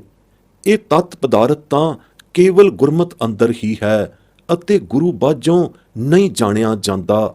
ਗੁਰਪੂਰੇ ਬਾਝੋਂ ਤਤ ਪਾਇਆ ਹੀ ਨਹੀਂ ਜਾਂਦਾ। ਪਾਇਆ ਜਾਂਦਾ ਹੈ ਤਾਂ ਪੂਰੇ ਗੁਰੂ ਦੇ ਸਿੱਖ ਬਣ ਕੇ, ਸਚਿਆਰ ਸਿੱਖ ਬਣ ਕੇ ਪਾਇਆ ਜਾਂਦਾ ਹੈ। ਇਹ ਤਤਸਾਰ ਵਸਤੂ ਨਾਮ ਪਦਾਰਥ ਹੈ। ਇਸ ਨਾਮ ਰੂਪੀ ਸੱਚ ਦਾ ਮਾਰਗ ਸੱਚੇ ਸੁੱਚੇ, ਸਚਿਆਰ ਤੇ ਸੁਚਿਆਰ ਗੁਰਸਿੱਖਾਂ ਦੇ ਚੱਲਣ ਗੋਚਰਾ ਹੀ ਹੈ। ਜਣਾ ਕਣਾ ਇਸ ਖੰਡੇ ਧਾਰ ਮਾਰਗ ਉੱਤੇ ਨਹੀਂ ਚੱਲ ਸਕਦਾ। ਵੇਦ ਪੜ੍ਹੈ ਪੜ੍ਹ ਬਾਦ ਵਖਾਣੈ, ਘਟ ਮੈਂ ਬ੍ਰਹਮ ਤਿਸ ਸ਼ਬਦ ਨ ਪਛਾਣੈ। ਗੁਰਮੁਖ ਹੋਵੈ ਸੋ ਤਤ ਬਿਲੋਵੈ, ਰਸਨਾ ਹਰ ਰਸ ਤਾਹਾ ਹੈ। ਮਾਰੂ ਮਹਲਾ ਤੀਜਾ। ਵਿਆਖਿਆ। ਜਿਹੜੇ ਪੁਰਸ਼ ਵੇਦ ਪੜ੍ਹਦੇ ਹਨ ਉਹ ਪੜ੍ਹ ਕੇ ਬਾਦ ਹੀ ਵਖਾਣਦੇ ਹਨ, ਕਿਉਂਕਿ ਵੇਦਾਂ ਵਿੱਚ ਬਾਦਾਂ ਵਿਵਾਦਾਂ ਮਈ ਤ੍ਰੈਗੁਣੀ ਪੜ੍ਹਾਈ ਵਿਦਿਆ ਇਲਮ ਹੀ ਭਰੀ ਪਈ ਹੈ। ਜਿਸ ਪੜ੍ਹਾਈ ਵਿੱਚ ਭਸ ਭਰੀ ਹੋਈ ਹੈ ਉਸ ਦੇ ਪੜ੍ਹਾਕੂਆਂ ਦੇ ਪੱਲੇ ਭਸ ਹੀ ਪੈਣੀ ਹੈ। ਵੇਦਾਂ ਅੰਦਰ ਤੁਰੀ ਗੁਣੀ ਬ੍ਰਹਮ ਵਿਦਿਆ ਦਾ ਮੁਸ਼ਕ ਵੀ ਨਹੀਂ। ਐਵੇਂ ਵੇਦਾਂ ਦੇ ਬਾਦ ਪਕਸ਼ੀ ਤਿੜੇ ਹੋਏ ਲੋਕ ਤੜਾ ਮਾਰਦੇ ਹਨ ਕਿ ਵੇਦਾਂ ਵਿੱਚ ਪਰਮਾਰਥੀ ਪਦਾਰਥ ਵਾਲੀ ਬ੍ਰਹਮ ਵਿਦਿਆ ਵੀ ਹੈ। ਖੋਜੀ ਲੋਕ ਜੋ ਵੇਦ ਇਸੇ ਨਿਮਿਤ ਪੜ੍ਹਦੇ ਹਨ, ਬ੍ਰਹਮ ਦੇ ਮੁਤਲਾਸ਼ੀ ਹੋ ਕੇ, ਉਹਨਾਂ ਨੂੰ ਵੇਦਾਂ ਅੰਦਰ ਬ੍ਰਹਮ ਵਿਦਿਆ, ਪਰਮਾਤਮਾ ਨੂੰ ਪਾਉਣ ਵਾਲੀ ਅਧਿਆਤਮ ਵਿਦਿਆ ਉੱਕੀ ਹੀ ਨਹੀਂ ਲੱਭਦੀ। ਵਾਦ ਵਿਖਿਆਨੀ ਬਿਆਨ ਹੀ ਵੇਦਾਂ ਵਿੱਚ ਮਿਲਦੇ ਹਨ। ਬ੍ਰਹਮ ਤਾਂ ਘਟ ਅੰਦਰ ਹੈ, ਜੋ ਕੇਵਲ ਗੁਰ ਸ਼ਬਦ ਦੁਆਰਾ ਹੀ ਲਖਿਆ ਪਛਾਣਿਆ ਜਾਂਦਾ ਹੈ। ਮੂਰਖ ਵੇਦ ਅਭਿਆਸੀ ਲੋਕ ਗੁਰ ਸ਼ਬਦ ਵਾਲੇ ਗੁਰਮਤ ਮਾਰਗ ਤੇ ਤਾਂ ਚਲਦੇ ਨਹੀਂ ਤੇ ਗੁਰਮਤ ਮਾਰਗ ਤੇ ਚੱਲ ਕੇ ਗੁਰ ਸ਼ਬਦ ਦੀ ਕਮਾਈ ਕਰਦੇ ਨਹੀਂ। ਉਹਨਾਂ ਨੂੰ ਬ੍ਰਹਮ ਕਿਵੇਂ ਮਿਲ ਸਕਦਾ ਹੈ? ਬ੍ਰਹਮ ਦੀ ਪ੍ਰਾਪਤੀ ਹੁੰਦੀ ਹੈ ਤਾਂ ਗੁਰ ਸ਼ਬਦ ਦੁਆਰਾ ਘਟ ਅੰਤਰ ਹੀ ਹੋ ਜਾਂਦੀ ਹੈ। ਉਸ ਘਟ ਅੰਤਰ ਗੁਰ ਸ਼ਬਦ ਦੁਆਰਾ ਪਛਾਣੇ ਲਖੇ ਜਾਣ ਵਾਲੇ ਬ੍ਰਹਮ ਨੂੰ ਭੁੱਲੀ ਵੇਦ ਪੜ੍ਹਾਈਆਂ ਮੁੱਠੀ ਲੁਕਾਈ ਵੇਦਾਂ ਨੂੰ ਪੜ੍ਹ ਕੇ ਲੱਭਿਆ ਲੋੜਦੀ ਹੈ। ਬ੍ਰਹਮ ਲੱਭਤਾ ਦੀ ਪੜ੍ਹਾਈ ਵਾਲਾ ਇਲਮ ਗੁਰ ਸ਼ਬਦ ਕਮਾਈ ਵਿੱਚ ਹੀ ਮਹਿਫੂਜ਼ ਅਤੇ ਭਰਪੂਰ ਹੈ। ਗੁਰ ਸ਼ਬਦ ਦੇ ਤਾਂ ਉਹ ਰਾਹ ਹੀ ਨਹੀਂ ਪੈਂਦੇ, ਉਹਨਾਂ ਨੂੰ ਪ੍ਰਾਪਤੀ ਕਿਵੇਂ ਹੋਵੇ? ਤਿਨਾਂ ਅਭਾਗਿਆਂ ਨੂੰ ਗੁਰ ਸ਼ਬਦ ਵਾਲਾ ਗੁਰਮਤ ਮਾਰਗ ਨਸੀਬ ਹੀ ਨਹੀਂ ਹੁੰਦਾ। ਇਹ ਤਾਂ ਸੁਭਾਗੇ ਗੁਰਮੁਖਾਂ ਨੇ ਹੀ ਗੁਰਮਤ ਮਾਰਗ ਨੂੰ ਪਾਇਆ, ਜਿਨ੍ਹਾਂ ਨੇ ਗੁਰ ਸ਼ਬਦ ਰੂਪੀ ਤਤ ਬਿਲੋ ਕੇ ਘਟ ਅੰਦਰੋਂ ਹੀ ਬ੍ਰਹਮ ਨੂੰ ਲੱਭ ਲਿਆ, ਲਖ ਲਿਆ ਹੈ। ਗੁਰੂ ਘਰ ਦੇ ਗੁਰਮੁਖ ਨਾਮ ਅਭਿਆਸੀ ਅਭਿਆਸ ਕਮਾਈਆਂ ਵਾਲੇ ਨਾਮ ਅਭਿਆਸ ਦਾ ਖੰਡਾ ਖੜਕਾ ਖੜਕਾ, ਨਾਮ ਜਾਪ ਦਾ ਬਿਲੋਵਨਾ ਬਿਲੋਏ ਬਿਲੋਏ ਕਹਿ, ਸ਼ਬਦ ਦੀ ਗੁਰਾਟ ਦੁਆਰਾ ਰਸਨਾ ਉੱਤੇ ਤਤ ਅੰਮ੍ਰਿਤ ਰਸ ਨੂੰ ਜੁਤਾਏ ਲੈਂਦੇ ਹਨ। ਤਿਨਾਂ ਦੀ ਰਸਨਾ ਦੁਆਰਾ ਰਸ ਜੋਤ ਅੰਮ੍ਰਿਤ ਦੇ ਫੁਹਾਰੇ ਹੀ ਸਫੁੱਟ ਹੋਏ ਨਿਕਸਦੇ ਹਨ। ਇਹ ਤਤ ਗੁਰਮਤ ਕਰਮ ਦੀ ਵਿਸ਼ੇਸ਼ਤਾ ਹੈ, ਜੋ ਸਭ ਆਨ ਕਰਮਾਂ ਤੋਂ ਸਰਬੋਤਮ ਅਤੇ ਵਿਲੱਖਣ ਹੈ। ਇਹੀ ਅਲੌਕਿਕਤਾ ਹੈ। ਜਪ ਤਪ ਸੰਜਮ ਹੋਰ ਕੋਈ ਨਾਹੀਂ, ਜਬ ਲਗ ਗੁਰ ਕਾ ਸ਼ਬਦ ਨ ਕਮਾਹੀਂ। ਗੁਰ ਕੈ ਸ਼ਬਦ ਮਿਲਿਆ ਸੱਚ ਪਾਇਆ, ਸੱਚੇ ਸੱਚ ਸਮਾਇਂਦਾ। ਕਾਮ ਕ੍ਰੋਧ ਸਬਲ ਸੰਸਾਰਾ, ਬਹੁ ਕਰਮ ਕਮਾਵੈਂ ਸਭ ਦੁੱਖ ਕਾ ਪਸਾਰਾ। ਸਤਿਗੁਰ ਸੇਵੈਂ ਸੇ ਸੁਖ ਪਾਵੈਂ, ਸੱਚਾ ਸ਼ਬਦ ਮਿਲਾਇਂਦਾ। ਮਾਰੂ ਮਹਲਾ ਤੀਜਾ। ਵਿਆਖਿਆ। ਗੁਰ ਸ਼ਬਦ ਕਮਾਈ ਤੋਂ ਬਿਨਾਂ ਹੋਰ ਕੋਈ ਨਾ ਜਪ ਹੈ, ਨਾ ਤਪ ਹੈ, ਨਾ ਸੰਜਮ ਹੈ। ਗੁਰ ਸ਼ਬਦ ਹੀ ਜਪ ਹੈ, ਗੁਰ ਸ਼ਬਦ ਹੀ ਤਪ ਹੈ, ਗੁਰ ਸ਼ਬਦ ਹੀ ਸੰਜਮ ਹੈ। ਜਦੋਂ ਤਾਈਂ ਗੁਰ ਕਾ ਸ਼ਬਦ ਨਾਮ ਗੁਰ ਮੰਤਰ ਨਾ ਕਮਾਇਆ ਜਾਵੇ, ਤਦੋਂ ਤਾਈਂ ਸੱਚੇ ਜਪ, ਸੱਚੇ ਤਪ ਅਤੇ ਸੰਜਮ ਦੀ ਸੋਝੀ ਹੀ ਨਹੀਂ ਪੈਂਦੀ। ਨਾ ਹੀ ਤਦੋਂ ਤਾਈਂ ਇਹ ਗੱਲ ਵਿਦਤ ਹੁੰਦੀ ਹੈ ਕਿ ਜਪ ਤਪ ਸੰਜਮ ਹੋਰ ਕੋਈ ਨਹੀਂ। ਇਹ ਆਨਮਤ ਕਰਮਾਂ ਸੇਤੀ ਕਰਮਾਉਣ ਯੋਗ ਜਪ ਤਪ ਸੰਜਮ ਆਦਿ ਕੋਈ ਵਾਸਤਵਤਾ ਮਹੱਤਤਾ ਹੀ ਨਹੀਂ ਰੱਖਦੇ, ਕਿਉਂਕਿ ਇਹਨਾਂ ਆਨਮਤ ਕਰਮੀ ਜਪਾਂ ਤਪਾਂ ਸੰਜਮਾਂ ਦੁਆਰਾ ਤਤ ਸਤ ਵਾਹਿਗੁਰੂ, ਵਾਹਿਗੁਰੂ ਰੂਪੀ ਤਤ ਸੱਚ ਪਾਇਆ ਹੀ ਨਹੀਂ ਜਾ ਸਕਦਾ। ਗੁਰ ਕੇ ਸ਼ਬਦ ਦੀ ਕਮਾਈ ਕੀਤਿਆਂ ਹੀ ਵਾਹਿਗੁਰੂ ਰੂਪੀ ਸੱਚ ਨੂੰ ਪਾਇਆ ਜਾ ਸਕਦਾ ਹੈ। ਸੱਚ ਪਦਾਰਥ ਹੈ ਹੀ ਵਾਹਿਗੁਰੂ। ਗੁਰਮਤ ਅੰਦਰ ਸੱਚ ਤਤ ਅਰਥਾਂ ਵਿੱਚ ਵਾਹਿਗੁਰੂ ਜਾਂ ਵਾਹਿਗੁਰੂ ਦਾ ਨਾਮ ਹੀ ਹੈ। ਇੱਥੇ ਸੱਚ ਵਾਹਿਗੁਰੂ ਦੇ ਅਰਥਾਂ ਵਿੱਚ ਹੀ ਹੈ। ਤਾਂ ਤੇ ਵਾਹਿਗੁਰੂ ਦੀ ਪ੍ਰਾਪਤੀ ਕੇਵਲ ਗੁਰ ਸ਼ਬਦ ਗੁਰ ਮੰਤਰ ਕਮਾਇਆ ਹੀ ਹੋ ਸਕਦੀ ਹੈ, ਅਤੇ ਇਹ ਸ਼ਬਦ ਗੁਰ ਮੰਤਰ ਸਤਿਗੁਰੂ ਦੁਆਰਿਓਂ ਮਿਲਦਾ ਹੈ, ਗੁਰੂ ਨਾਨਕ ਦੇ ਘਰੋਂ, ਹੋਰ ਕਿਤੋਂ ਨਹੀਂ ਮਿਲਦਾ। ਨਿਰੰਕਾਰੀ ਨਾਮ ਸੱਚੇ ਦੀ ਪਾਰਸ ਕਲਾਵੀ ਕਲਾ ਦੁਆਰਾ ਹੀ ਵਾਹਿਗੁਰੂ ਰੂਪ ਸੱਚ ਵਿੱਚ ਸਮਾਈ ਹੁੰਦੀ ਹੈ। ਸੱਚੇ ਨਾਮ ਦੁਆਰਾ ਸੱਚੇ ਨਾਮੀ ਵਾਹਿਗੁਰੂ ਦੇ ਸਰੂਪ ਵਿੱਚ ਸਮਾਈਦਾ ਹੈ। ਤਤ ਪਰਮਾਰਥੀ ਸੱਚ ਨਿਰੰਕਾਰੀ ਨਾਮ ਹੈ ਜਾਂ ਨਿਰੰਕਾਰ ਵਾਹਿਗੁਰੂ ਹੀ ਹੈ। ਨਿਰੰਕਾਰ ਨੂੰ ਮਿਲਣ ਦਾ ਵਸੀਲਾ ਨਿਰੰਕਾਰੀ ਨਾਮ ਹੀ ਹੈ। ਧੁਰ ਦੇ ਸੱਚ ਨਿਰੰਕਾਰ ਨੂੰ ਧੁਰੋਂ ਆਏ ਨਿਰੰਕਾਰੀ ਨਾਮ ਦੁਆਰਾ ਪਾਇਆ ਜਾਣਾ ਹੀ ਮੁਮਕਿਨ ਹੈ, ਸੰਭਵ ਹੈ। ਅਤੇ ਇਹ ਨਿਰੰਕਾਰੀ ਨਾਮ ਧੁਰੋਂ ਆਏ ਨਿਰੰਕਾਰੀ ਗੁਰੂ ਸਤਿਗੁਰ ਨਾਨਕ ਦੁਆਰਾ ਹੀ ਧੁਰ ਤੋਂ ਆਇਆ ਹੈ। ਧੁਰ ਤੋਂ ਆਏ ਸੱਚ ਦੀ ਪਾਰਸ ਪ੍ਰਭਤਾ ਹੀ ਧੁਰ ਧੁਰੰਦਰਾ ਦੇ ਧਣੀ ਮਾਲਕ ਪ੍ਰਭੂ ਨੂੰ ਪਛਾਣਨ ਤੇ ਪਾਵਨ ਨੂੰ ਸਮਰੱਥ ਹੈ। ਇਸ ਪਾਰਸ ਰੂਪ ਸੱਚ ਤੋਂ ਕੁੱਥੇ ਕਰਮਾਂ ਧਰਮਾਂ ਦੀ ਇਸ ਸੱਚ ਪਰਮਾਰਥ ਪਰਥਾਏ ਪਹੁੰਚ ਹੀ ਨਹੀਂ।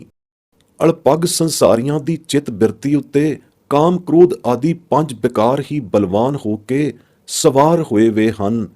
ਇਹਨਾਂ ਪੰਜਾਂ ਦੂਤਾਂ ਦੇ ਅਧੀਨ ਹੋਏ ਵੇ ਹੀ ਅਲਪੱਗ ਸੰਸਾਰੀ ਲੋਕ ਲੋਕਾਚਾਰੀ ਬੇਦਾਚਾਰੀ ਆਨਮਤਾਰੀ ਕਰਮ ਬਹੁਤ ਕਮਾਉਂਦੇ ਹਨ। ਤਾਂ ਤੇ ਇਹਨਾਂ ਕਰਮਾਂ ਦਾ ਵਿਸਥਾਰ ਦੁੱਖ ਕਲੇਸ਼ ਦਾ ਪਸਾਰਾ ਹੈ। ਸੁਖ ਹੈ ਹੀ ਨਹੀਂ ਇਹਨਾਂ ਕਰਮਾਂ ਦੇ ਕਰਨ ਵਿੱਚ।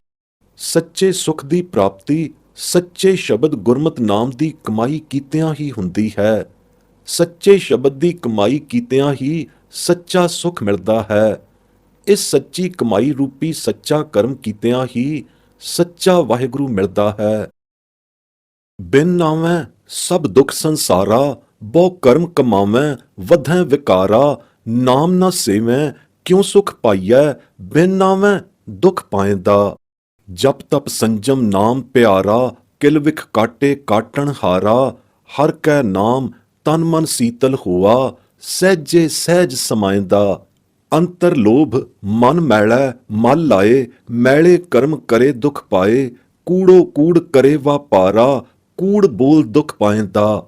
ਨਿਰਮਲ ਬਾਣੀ ਕੋ ਮਨ ਵਸਾਏ, ਗੁਰ ਪ੍ਰਸਾਦੀ ਸਹਿਸਾ ਜਾਏ। ਗੁਰ ਕੈ ਭਾਣੈ ਚੱਲੈ ਦਿਨ ਰਾਤੀ, ਨਾਮ ਚੇਤ ਸੁਖ ਪਾਇਂਦਾ। ਮਾਰੂ ਮਹਲਾ ਤੀਜਾ। ਵਿਆਖਿਆ। ਨਾਮ ਬਿਹੂਣ ਸਭ ਸੰਸਾਰ ਦੁੱਖ ਰੂਪ ਹੀ ਹੈ। ਸੰਸਾਰੀ ਲੋਕ ਜਿਤਨੇ ਵੀ ਸੰਸਾਰਕ ਕਰਮ ਕਮਾਉਂਦੇ ਹਨ, ਤਿਨਾਂ ਕੰਮਾਂ ਕਰਮਾਂ ਚੋਂ ਦੁੱਖ ਹੀ ਦੁੱਖ ਨਿਕਲਦਾ ਹੈ। ਇਹ ਲੌਕਿਕ ਕਰਮਾਚਾਰੀ ਲੋਕ ਜਿਤਨੇ ਹੀ ਕਰਮ ਵਧੇਰੇ ਕਮਾਉਂਦੇ ਹਨ, ਤਿਨਾਂ ਤੋਂ ਵਧੇਰੇ ਵਿਕਾਰ ਹੀ ਵਿਕਾਰ ਵੱਧਦੇ ਹਨ। ਇਹਨਾਂ ਵਿਕਾਰੀ ਕਰਮਾਂ ਵਿੱਚ ਖਚਤ ਹੋ ਕੇ ਜੋ ਨਾਮ ਨਹੀਂ ਚੇਤਦੇ ਸੇਵਦੇ, ਨਾਮ ਦੀ ਸਿਮਰਨ ਰੂਪ ਸੇਵਾ ਕਮਾਈ ਨਹੀਂ ਕਰਦੇ, ਉਹ ਸੱਚਾ ਸੁਖ ਕਿਵੇਂ ਪ੍ਰਾਪਤ ਕਰ ਸਕਦੇ ਹਨ? ਨਾਮ ਬਿਨਾਂ ਨਾਮ ਤੋਂ ਹੋਰ ਕਰਮ ਕੀਤਿਆਂ ਦੁੱਖ ਮਿਲਦਾ ਹੈ ਆਨਮਤ ਕਰਮ ਕਰਨ ਹਾਰਿਆਂ ਨੂੰ। ਵਿਕਾਰਾਂ ਤੋਂ ਇੰਦਰੀਆਂ ਨੂੰ ਰੋਕਣ ਲਈ ਪਿਆਰਾ ਨਾਮ ਹੀ ਸੱਚਾ ਸੰਜਮ ਹੈ। ਗੁਰਮਤਿ ਨਾਮ ਹੀ ਸੱਚਾ ਜਪ ਤਪ ਸਾਧਨ ਹੈ। ਆਨਮਤ ਜਪਾਂ ਤਪਾਂ ਸੰਜਮਾਂ ਨੂੰ ਕਰਕੇ ਕੁਛ ਨਹੀਂ ਸੌਰਦਾ, ਕੋਈ ਮਨੋਰਥ ਸਿੱਧੀ ਨਹੀਂ ਹੁੰਦੀ। ਨਾਮ ਹੀ ਬੱਜਰ ਪਾਪਾਂ ਨੂੰ ਕੱਟਦਾ ਹੈ। ਅਤੇ ਪਾਪ ਰਤ ਕਰਮੀ ਅਸਾਧ ਰੋਗਾਂ ਨੂੰ ਕੱਟਣ ਹਾਰਾ ਇਹ ਗੁਰਮਤਿ ਨਾਮ ਹੀ ਹੈ। ਗੁਰਮਤਿ ਨਾਮ ਦੀ ਪਾਰਸ ਸੀਤਲਤਾ ਦੇ ਪ੍ਰਭਾਵ ਕਰਕੇ ਗੁਰਮਤਿ ਨਾਮ ਅਭਿਆਸ ਕਮਾਈਆਂ ਕਰਨ ਹਾਰੇ ਗੁਰਮੁਖ ਜਨ ਦਾ ਤਨ ਮਨ ਸੀਤਲ ਹੋ ਜਾਂਦਾ ਹੈ। ਐਸਾ ਤਨ ਮਨ ਸੀਤ ਲਾਣਾ ਗੁਰਮੁਖ ਜਨ ਸੁਤੇ ਸਿੱਧ ਹੀ ਪੂਰਨ ਅਡੋਲ ਆਤਮ ਸਹਿਜ ਅਵਸਥਾ ਵਿੱਚ ਲੀਨ ਹੋ ਜਾਂਦਾ ਹੈ। ਜਿਸ ਦੇ ਮਨ ਦੇ ਅੰਦਰ ਲੋਭ ਹੀ ਲੋਭ ਅਤੇ ਲੋਭਮਈ ਤ੍ਰਿਸ਼ਨਾ ਦੇ ਵਿਕਾਰੀ ਸੰਕਲਪ ਵਿਕਲਪ ਹੋਣ, ਉਸ ਦਾ ਮਨ ਇਸ ਲੋਭਮਈ ਤ੍ਰਿਸ਼ਨਾ ਆਦਿ ਮੈਲ ਦੇ ਕਾਰਨ ਮੈਲਾ ਕੁਚੀਲ ਹੋ ਜਾਂਦਾ ਹੈ। ਇਹ ਲੋਭ ਕੁਚੀਲਤਾ ਦੀ ਮੈਲ ਮਨ ਨੂੰ ਲਾ ਦਿੰਦਾ ਹੈ। ਉਸ ਤੋਂ ਫਿਰ ਮੈਲੇ ਮਲੀਨ ਕਰਮ ਹੀ ਹੁੰਦੇ ਹਨ। ਮੈਲੇ ਕਰਮ ਕਰਕੇ ਉਹ ਦੁੱਖ ਹੀ ਦੁੱਖ ਪਾਉਂਦਾ ਹੈ। ਐਸੇ ਮਨ ਮਲੀਨ ਕੂੜਿਆਰ ਪ੍ਰਾਣੀ ਕੂੜੇ ਕਰਮ ਹੀ ਕਰਦੇ ਹਨ। ਕੂੜ ਕਰਮਾਂ ਦੇ ਵਪਾਰ ਹੀ ਵਿਹਾਜਦੇ ਹਨ। ਅਜਿਹੇ ਕੂੜ ਵਿਹਾਜੀ ਝੂਠੇ ਵਪਾਰ ਕਰਦੇ ਹੋਏ ਉਹ ਨਿਰੇ ਦੁਖੀ ਹੀ ਹੁੰਦੇ ਹਨ, ਸਦਾ ਦੁੱਖ ਹੀ ਪਾਉਂਦੇ ਹਨ। ਕੂੜ ਵਪਾਰੀ ਕਰਮਾਂ ਦੇ ਕਰਦਿਆਂ ਹੋਇਆਂ ਉਹਨਾਂ ਨੂੰ ਹਮੇਸ਼ਾ ਕੂੜ ਝੂਠ ਹੀ ਬੋਲਣਾ ਪੈਂਦਾ ਹੈ। ਝੂਠ ਬੋਲਦੇ ਹਨ ਅਤੇ ਝੂਠ ਬੋਲ ਬੋਲ ਦੁੱਖ ਹੀ ਦੁੱਖ ਸਹੇੜਦੇ ਹਨ। ਐਸਾ ਕੋਈ ਵਿਰਲਾ ਹੀ ਗੁਰੂ ਤਾਰਿਆ ਹੋਇਆ ਪ੍ਰੇਮੀ ਗੁਰਮੁਖ ਸਤਵਾਦੀ ਜਨ ਹੁੰਦਾ ਹੈ, ਜੋ ਕਾਰ ਵਿਹਾਰ ਵਪਾਰ ਕਰਦਾ ਹੋਇਆ ਸੱਚ ਨਿਰੋਲ ਸੱਚ ਹੀ ਬੋਲਦਾ ਹੈ। ਨਿਰੋਲ ਸੱਚ ਬਸ ਉਹੀ ਜਨ ਬੋਲਦਾ ਹੈ ਜਿਸ ਦੇ ਅੰਦਰ ਨਿਰਮਲ ਬਾਣੀ ਵਸੀ ਹੋਈ ਹੈ।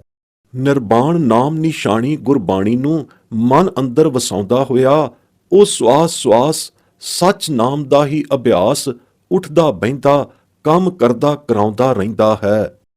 ਗੁਰੂ ਦੀ ਨਦਰ ਪ੍ਰਸਾਦ ਦੇ ਪ੍ਰਤਾਪ ਕਰਕੇ ਉਸ ਦੇ ਸਾਰੇ ਸੰਸੇ ਦੁੱਖ ਦੂਰ ਹੋ ਜਾਂਦੇ ਹਨ। ਨਦਰ ਪ੍ਰਸਾਦ ਗੁਰੂ ਦੀ ਉਹਨਾਂ ਵਡਭਾਗੇ ਗੁਰਮੁਖ ਜਨਾਂ ਉੱਤੇ ਹੀ ਵਰਸਦੀ ਹੈ ਜੋ ਗੁਰੂ ਦੇ ਸਦਾ ਆਗਿਆਕਾਰੀ ਰਹਿੰਦੇ ਹਨ। ਐਸੇ ਆਗਿਆਕਾਰੀ ਗੁਰਮੁਖ ਪਿਆਰੇ ਗੁਰਸਿੱਖ ਦਿਨ ਰਾਤ ਨਾਮ ਜਾਪ ਅਭਿਆਸ ਕਰਮ ਕਮਾਉਂਦੇ ਹੋਏ ਛਿਨ ਛਿਨ ਗੁਰ ਦੇ ਭਾਣੇ ਅੰਦਰ ਹੀ ਚੱਲਦੇ ਹਨ। ਸਦ ਸਦਾ ਨਾਮ ਜਪ ਕਰਮ ਕਮਾਵਣਾ ਗੁਰੂ ਕਾ ਸੱਚਾ ਆਗਿਆਕਾਰੀ ਸਿੱਖ ਬਣਨਾ ਹੈ। ਇਹ ਸੱਚੜੀ ਕਾਰ ਸਵਾਸ ਸਵਾਸ ਨਾਮ ਅਭਿਆਸ ਵਿੱਚ ਰੱਤੇ ਮੱਤੇ ਰਹਿਣ ਵਾਲੀ ਹੀ ਸੱਚੀ ਕਾਰ ਭਾਣੇ ਦੀ ਕਾਰ ਹੈ। ਗੁਰੂ ਦੇ ਭਾਣੇ ਵਿੱਚ ਰਹਿਣ ਵਾਲੀ ਕਾਰ ਹੈ। ਨਾਮ ਤੇ ਨਾਮੀ ਵਾਹਿਗੁਰੂ ਦਾ ਖਿਨ ਖਿਨ ਚਿੱਤ ਵਿੱਚ ਵਸਣਾ ਸਹੀ ਮਾਨਿਆਂ ਵਿੱਚ ਨਾਮ ਚੇਤਨਾ ਹੈ। ਅਜਿਹੀ ਨਾਮ ਚੇਤਨੀ ਆਤਮ ਅਵਸਥਾ ਵਿੱਚ ਅਰੂੜ ਹੋਇਆਂ ਹੀ ਸੱਚੇ ਸੁਖ ਦੀ ਪਰਮਾਤਮ ਮੇਲ ਦਰਸ਼ਨੀ ਸੱਚੇ ਸੁਖ ਦੀ ਪ੍ਰਾਪਤੀ ਹੁੰਦੀ ਹੈ। ਪੈਰੋਂ ਮਹਲਾ ਤੀਜਾ। ਕਲਯੁਗ ਮਹਿ ਬਹੁ ਕਰਮ ਕਮਾਹੇ, ਨਾ ਰੁੱਤ ਨਾ ਕਰਮ ਥਾਏ ਪਾਹੇ। ਕਲਯੁਗ ਮੈਂ RAM ਨਾਮ ਹੈ ਸਾਰ, ਗੁਰਮੁਖ ਸਾਚਾ ਲੱਗੈ ਪਿਆਰ। ਰਹਾਉ ਤਨ ਮਨ ਖੋਜ ਘਰੈ ਮਹਿ ਪਾਇਆ, ਗੁਰਮੁਖ RAM ਨਾਮ ਚਿਤ ਲਾਇਆ। ਗਿਆਨ ਅੰਜਨ ਸਤਿਗੁਰ ਤੇ ਹੋਏ, RAM ਨਾਮ ਰਵ ਰਹਿਆ ਤਿਹੁ ਲੋਏ। ਕਲਯੁਗ ਮੈਂ ਹਰ ਜਿਉ ਏਕ, ਹੋਰ ਰੁੱਤ ਨਾ ਕਾਈ। ਨਾਨਕ ਗੁਰਮੁਖ ਹਿਰਦੈ, RAM ਨਾਮ ਲਿਹੁ ਜਮਾਈ। ਕਲਯੁਗੀ ਲੋਗ ਇਸ ਕਲਯੁਗ ਦੇ ਜ਼ਮਾਨੇ ਅੰਦਰ ਜਿਤਨੇ ਵੀ ਬਹੁਤੇ ਕਰਮ ਆਨਮਤੀਆਂ ਵਾਲੇ ਆਨਮਤ ਧਰਮਾਂ ਦੇ ਕਰਦੇ ਹਨ, ਨਾ ਇਹ ਉਹਨਾਂ ਦੇ ਕਰਮ ਕਮਾਉਣ ਵਾਲੀ ਰੁੱਤ ਹੀ ਸੁਹਾਵੀ ਸਫਲੀ ਹੁੰਦੀ ਥਾਂ ਪੈਂਦੀ ਹੈ, ਨਾ ਹੀ ਉਹਨਾਂ ਦੇ ਕੀਤੇ ਕਰਮ ਥਾਂ ਪੈਂਦੇ ਹਨ। ਕਿਸੇ ਵੀ ਲੇਖੇ ਨਹੀਂ ਲੱਗਦੇ। ਕਲਯੁਗ ਅੰਦਰ ਸਾਰ ਕਰਮ ਇੱਕ RAM ਨਾਮ ਹੀ ਹੈ ਜੋ ਸਾਰਿਆਂ ਅੰਦਰ ਰਮ ਰਿਹਾ ਹੈ। ਇਸ ਨਾਮ ਨਾਲ ਦ੍ਰਿੜਤਾ ਵਾਲਾ ਪ੍ਰੇਮ ਪਿਆਰ ਗੁਰ ਦੀਖਿਆ ਦੁਆਰਾ ਹੀ ਲੱਗਦਾ ਹੈ। ਗੁਰਮੁਖਾਂ ਪੰਜ ਪਿਆਰਿਆਂ ਪੰਜ ਜਨਾਂ ਦੇ ਮੁਖੋਂ ਦ੍ਰਿੜਾਇਆ ਗੁਰਮੰਤਰੀ ਨਾਮ ਹੀ ਫਲੀਭੂਤ ਹੁੰਦਾ ਹੈ। ਨਾਮ ਅਭਿਆਸੀ ਇਸ ਗੁਰਦੀਖਿਅਤ ਨਾਮ ਨੂੰ ਲੈ ਕੇ ਹੀ ਨਾਮ ਅਭਿਆਸ ਕਮਾਈ ਵਿੱਚ ਦ੍ਰਿੜਤਾ ਸਹਿਤ ਤਤਪਰ ਹੁੰਦੇ ਹਨ। ਗੁਰਮੁਖ ਦਾ ਅਰਥ ਇੱਥੇ ਗੁਰੂ ਦੁਆਰਾ ਗੁਰ ਉਪਦੇਸ਼ ਦੁਆਰਾ ਗੁਰੂ ਸਰੂਪ ਪੰਜਾਂ ਪਿਆਰਿਆਂ ਦੁਆਰਾ ਦੀਖਿਅਤ ਹੋਣ ਦਾ ਹੈ। ਸਾਚਾ ਪਿਆਰ ਨਾਮ ਨਾਲ ਗੁਰਮੁਖੋਂ ਗੁਰੂ ਸਰੂਪ ਪੰਜਾਂ ਪਿਆਰਿਆਂ ਦੇ ਮੁਖੋਂ ਉਚਾਰੀ ਗੁਰ ਦੀਖਿਆ ਦੁਆਰਾ ਲੱਗਦਾ ਹੈ। ਭਾਵ ਗੁਰਮਤਿ ਨਾਮ ਗੁਰ ਦੀਖਿਆ ਦੁਆਰਾ ਹੀ ਦ੍ਰਿੜ ਹੁੰਦਾ ਹੈ। ਐਸੇ ਗੁਰ ਦੀਖਿਆ ਨੂੰ ਪ੍ਰਾਪਤ ਹੋਏ ਨਾਮ ਦ੍ਰਿੜਮੰਤ ਗੁਰੂ ਘਰ ਦੇ ਗੁਰਮਤਿ ਅਭਿਆਸੀ ਜਨਾਂ ਨੇ ਰਿਦ ਅੰਤਰ ਨਭ ਨਾਭ ਸਵਾਸ ਅਭਿਆਸ ਦਾ ਬਿਲੋਵਨਾ ਬਿਲੋਏ ਕੈ, ਰਸਨਾ ਰਸ ਗੁਰਾਟੀ ਖੰਡਾ ਖੜਕਾਏ ਕੈ, ਘਟ ਅੰਤਰ ਹੀ ਵਾਹਿਗੁਰੂ ਦੀ ਜੋਤ ਨੂੰ ਜਗਾਇਆ ਹੈ। ਇਉਂ ਤਨ ਮਨ ਖੋਜ ਘਰੈ ਮੈਂ ਪਾਇਆ, ਤਨ ਸਰੀਰ ਰੂਪੀ ਮਟਕੀ ਮਾਹੇ, ਸ਼ਬਦ ਗੁਰ ਮੰਤਰ ਨੂੰ ਸੰਜੋਏ ਕੈ, ਮਨ ਦੀ ਸੁਰਤ ਨਾਲ ਬਿਲੋਵਨਾ ਬਿਲੋਇਆ, ਹਰ ਨਾਮ ਗੁਰਮਤਿ ਨਾਮ ਦਾ। ਇਉਂ ਤਨ ਵੀ ਖੋਜਿਆ ਗਿਆ ਹੈ ਤੇ ਮਨ ਵੀ ਖੋਜਿਆ ਗਿਆ ਹੈ, ਅਤੇ ਇਸੇ ਤਨ ਮਨ ਮੱਧੇ ਵਾਹਿਗੁਰੂ ਜੋਤੀਸ਼ਰ ਦੀ ਜੋਤ ਪ੍ਰਗਟੀ ਆਈ। ਤਦ ਹੀ ਘਰੇ ਮੈਂ ਘਟ ਅੰਦਰ ਹੀ ਪਰਮਾਤਮਾ ਨੂੰ ਪਾਉਣ ਦੀ ਬਿਧ ਬਣ ਆਈ। ਇਸ ਰਸ ਜੋਤ ਵਿਗਾਸਨੀ ਆਤਮ ਆਰੂੜ ਪਰਮਾਤਮ ਸੰਜੂੜ ਅਵਸਥਾ ਅੰਦਰ ਵੀ ਗੁਰਮੁਖਾਂ ਉੱਤਮ ਅਭਿਆਸੀ ਜਨਾਂ ਨੇ ਨਾਮ ਅਭਿਆਸ ਨਹੀਂ ਛੱਡਿਆ, ਸਗੋਂ ਹੋਰ ਆਨੰਦ ਰਸ ਰਸਤ ਹੋ ਕੇ ਨਾਮ ਦੇ ਅਭਿਆਸ ਵਿਖੇ ਚਿਤ ਲਾਇਆ ਹੈ। ਗੁਰਮੁਖ ਰਾਮ ਨਾਮ ਚਿਤ ਲਾਇਆ ਵਾਲੇ ਪਦ ਨੂੰ ਪੁੱਗ ਕੇ ਅਭਿਆਸੀ ਜਨਾਂ ਦੇ ਨੇਤਰਾਂ ਅੰਦਰ ਸਤਿਗੁਰੂ ਦੀ ਕਿਰਪਾ ਨਾਲ ਐਸਾ ਗਿਆਨ ਪ੍ਰਚੰਡੀ ਅੰਜਨ ਪ੍ਰਵੇਸ਼ ਹੋਇਆ ਕਿ ਉਹਨਾਂ ਦੀ ਜੋਤ ਨਿਗਹਤੀ ਦਿਵ ਦ੍ਰਿਸ਼ਟੀ ਹੋ ਗਈ। ਇਸ ਪਦ ਪੁੱਗ ਕੇ ਸਾਰੇ ਅੰਦਰ ਬਾਹਰ ਪ੍ਰਤੱਖ ਬ੍ਰਹਮ ਹੀ ਬ੍ਰਹਮ ਨਦਰੀ ਆਉਣ ਲੱਗਾ। ਗੁਰ ਗਿਆਨ ਜੋਤ ਅੰਜਨੀ ਦਿਵ ਦ੍ਰਿਸ਼ਟੀ ਦੇ ਪ੍ਰਭਾਵ ਕਰ।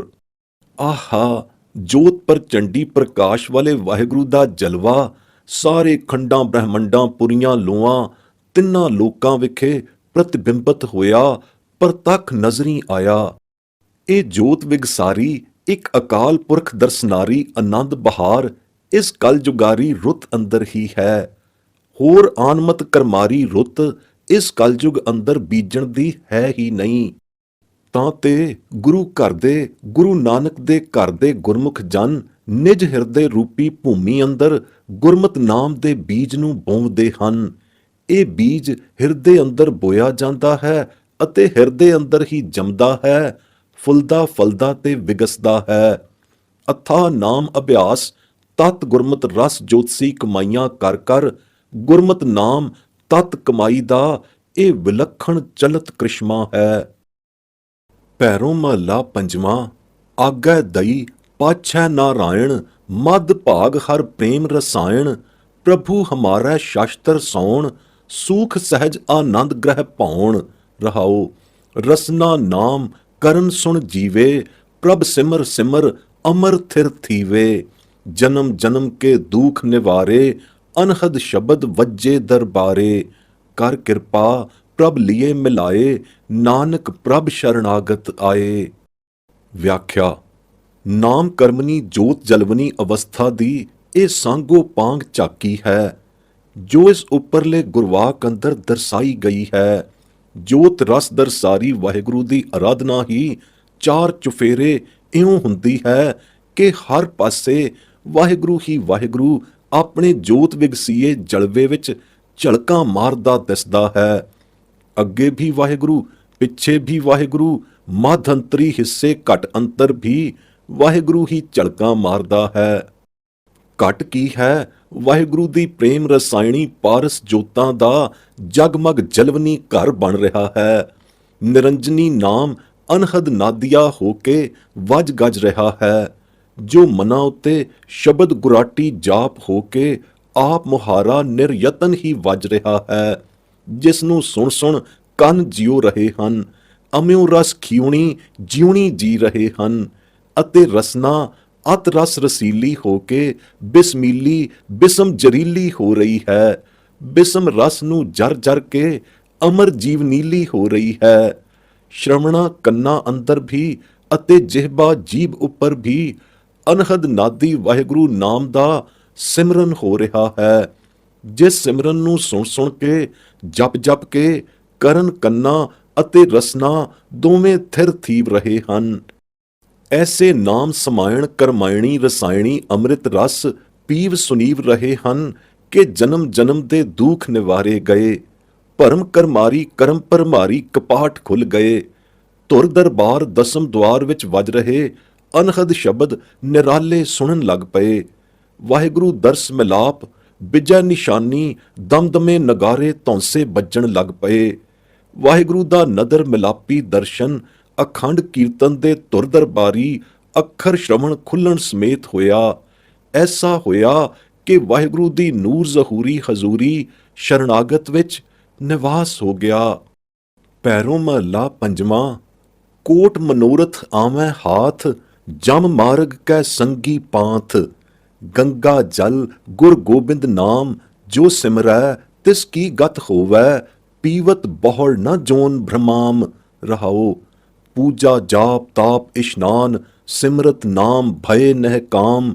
ਰਾਜ ਮਾਲ ਸਾਧਨ ਦਰਬਾਰ, ਸਿਮਰਤ ਨਾਮ ਪੂਰਨ ਆਚਾਰ।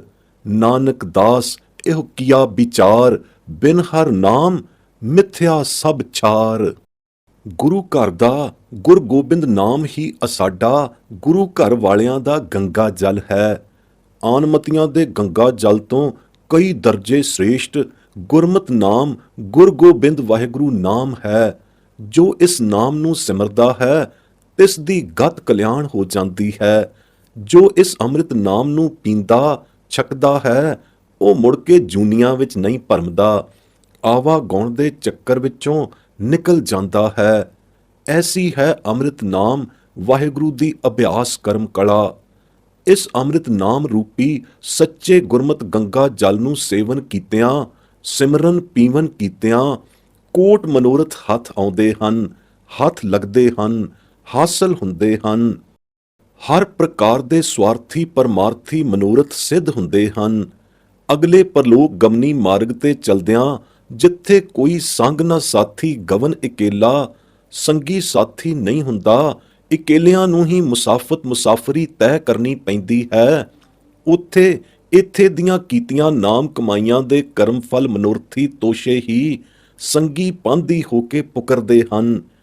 ਇੱਥੇ ਕਮਾਣਾ ਨਾਮ ਐਸਾ ਗੰਗਾ ਜਲ ਹੈ ਜੋ ਅੱਗੇ ਜਾ ਕੇ ਭੁੱਖ ਪਿਆਸ ਦੀ ਖੁਦਿਆ ਮਿਟਾਉਣ ਲਈ ਅੰਮ੍ਰਿਤ ਪ੍ਰਸਾਦ ਤੋਸ਼ਾ ਸਾਬਤ ਹੁੰਦਾ ਹੈ। ਇਸ ਅੰਮ੍ਰਿਤ ਨਾਮ ਗੁਰਮੰਤਰ ਨੂੰ ਸਿਮਰਿਆਂ ਆਨਮਤ ਕਿਰਿਆ ਵਾਲੇ ਪੂਜਾ ਜਾਪ ਤਾਪ ਇਸ਼ਨਾਨ ਤੋਂ ਨਹਿਕਾਮ ਹੋ ਜਾਈਦਾ ਹੈ। ਇਹਨਾਂ ਦੇ ਕਰਨ ਦੀ ਲੋੜ ਨਹੀਂ ਰਹਿੰਦੀ।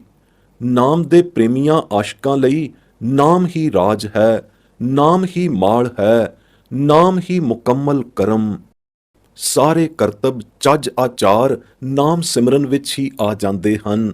ਨਾਮ ਸਿਮਰਨ ਤੋਂ ਉੱਤੇ ਕੋਈ ਕਰਮ ਨਹੀਂ, ਸਾਰੇ ਕੰਮ ਪੂਰੇ ਗਿਣੇ ਜਾਂਦੇ ਹਨ। ਗੁਰੂ ਨਾਨਕ ਸਾਹਿਬ ਨੇ ਇਹ ਸਾਰ ਵਿਚਾਰ ਰੂਪ ਸਿੱਟਾ ਕੱਢਿਆ ਹੈ ਕਿ ਵਾਹਿਗੁਰੂ ਨਾਮ ਬਿਨਾ ਹੋਰ ਕਰਮਾਂ ਦਾ ਕਰਨਾ ਸਭ ਮਿਥਿਆ ਹੈ, ਜਿਨ੍ਹਾਂ ਦਾ ਫਲ ਛਾਰ ਹੀ ਹੈ। ਹੋਰ ਸਭ ਕਰਮਾਂ ਨੇ ਸੁਆਹ ਹੋ ਜਾਣਾ ਹੈ। ਇੱਕਾ ਨਾਮ ਨਹਿਕਾਮੀ ਕਰਮ ਨੇ ਸਦਾ ਸੁਰਜੀਤ ਰਹਿਣਾ ਹੈ। ਭੈਰੋਂ ਮਹੱਲਾ ਪੰਜਵਾਂ। ਨਾਮ ਹਮਾਰਾ ਬੇਦਰ ਨਾਦ, ਨਾਮ ਹਮਾਰਾ ਪੂਰੇ ਕਾਜ। ਨਾਮ ਹਮਾਰਾ ਪੂਜਾ ਦੇਵ, ਨਾਮ ਹਮਾਰਾ ਗੁਰ ਕੀ ਸੇਵ। ਗੁਰ ਪੂਰੈ ਦ੍ਰਿੜਿਓ ਹਰ ਨਾਮ, ਸਭ ਤੇ ਊਤਮ ਹਰ ਹਰ ਕਾਮ। ਰਹਾਓ। ਨਾਮ ਹਮਾਰਾ ਮੱਜਨ ਇਸ਼ਨਾਨ, ਨਾਮ ਹਮਾਰਾ ਪੂਰਨ ਦਾਨ। ਨਾਮ ਲੈ ਤੇ ਸਗਲ ਪਵੀਤ, ਨਾਮ ਜਪਤ ਮੇਰੇ ਭਾਈ ਮੀਤ। ਨਾਮ ਹਮਾਰਾ ਸੌਣ ਸੰਜੋਗ, ਨਾਮ ਹਮਾਰਾ ਤ੍ਰਿਪਤ ਸੁਭੋਗ। ਨਾਮ ਹਮਾਰਾ ਸਗਲ ਆਚਾਰ, ਨਾਮ ਹਮਾਰਾ ਨਿਰਮਲ ਵਿਵਹਾਰ। ਜਾ ਕੈ ਮਨ ਵਸਿਆ ਪ੍ਰਭ ਏਕ, ਸਗਲ ਜਨਾਂ ਕੀ ਹਰ ਹਰ ਟੇਕ। ਮਨ ਤਨ ਨਾਨਕ ਹਰ ਗੁਣ ਗਾਓ, ਸਾਧ ਸੰਗ ਜਿਸ ਦੇਵੈ ਨਾਉ। ਵਿਆਖਿਆ। ਸਭ ਕਰਮਾਂ ਤੋਂ ਉੱਤਮ ਕਰਮ ਨਾਮ ਜਪਣਾ ਹੈ, ਜੋ ਗੁਰੂ ਘਰ ਤੋਂ ਹੀ ਮਿਲਦਾ ਹੈ। ਗੁਰੂ ਘਰ ਦੇ ਗੁਰਮਤ ਨਾਮ ਅਭਿਆਸੀਆਂ ਦੇ ਨਿਕਟ ਤਾਂ ਨਾਮ ਹੀ ਭੇਦ ਹੈ, ਨਾਮ ਹੀ ਨਾਦ ਹੈ। ਤਿਨਾਂ ਦੀ ਪਰਖ ਦ੍ਰਿਸ਼ਟੀ ਅੰਦਰ ਨਾਮ ਤੋਂ ਬਿਨਾਂ ਕੋਈ ਭੇਦ ਨਹੀਂ, ਕੋਈ ਨਾਦ ਨਹੀਂ। ਜੋ ਕੁਛ ਹੈ ਸੋ ਨਾਮ ਹੀ ਨਾਮ ਹੈ। ਪੂਰਨ ਕਾਰਜ ਕਰਮ ਧਰਮ ਉਹਨਾਂ ਲਈ ਨਾਮ ਹੀ ਨਾਮ ਹੈ। ਦੇਵਤਿਆਂ ਦੀ ਪੂਜਾ ਅਤੇ ਦੇਵਤਾ ਉਹਨਾਂ ਦੇ ਨਜ਼ਦੀਕ ਨਾਮ ਤੋਂ ਛੁੱਟ ਕੁਛ ਨਹੀਂ। ਨਾਮ ਹੀ ਪੂਜਣ ਯੋਗ ਦੇਵਤਾ ਹੈ।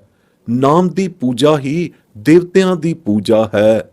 ਨਾਮ ਦਾ ਸਿਮਰਨ ਹੀ ਗੁਰੂ ਦੀ ਸੇਵਾ ਹੈ। ਸਤਿਗੁਰ ਪੂਰੇ ਨੇ ਜੋ ਨਾਮ ਇੱਕੋ ਗੁਰਮਤ ਨਾਮ ਉਹਨਾਂ ਨੂੰ ਦ੍ਰਿੜਾਇਆ ਹੈ, ਉਸ ਨਾਮ ਦਾ ਜਪਣਾ ਅਭਿਆਸ ਕਰਨਾ ਹੀ ਸਭ ਤੋਂ ਉੱਤਮ ਕਰਮ ਕਾਮ ਹੈ।